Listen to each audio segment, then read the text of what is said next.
বন্যার পানি নেমে যাওয়ার পর ফেনী নদীতে দেখা দিয়েছে ভাঙন। বাধ্য হয়ে ভাঙন রোধে কাজ শুরু করেছেন এলাকাবাসী।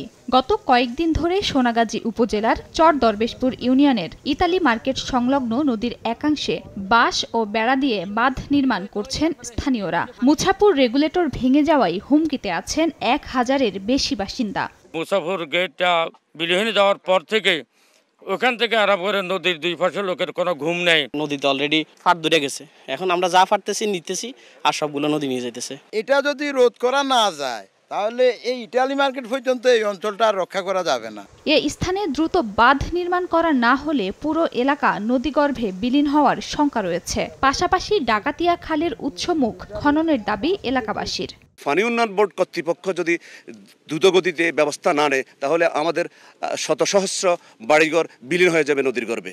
এদিকে বন্যায় লক্ষ্মীপুরে রহমতখালী খালের তীর ভেঙে বিলীন হয়েছে অন্তত 30টি বসতভিটা। হুমকিতে আছে পিয়ারপুর সেতু। খালের তীর রক্ষার দাবিতে রোববার দুপুরে জেলা প্রশাসকের কার্যালয়ের সামনে মানববন্ধন করেন পিয়ারপুর গ্রামবাসী। পরে জেলা প্রশাসকের মাধ্যমে পানি সম্পদ মন্ত্রণালয়ের উপদেষ্টা বরাবর একটি স্মারকলিপি প্রদান করেন তারা।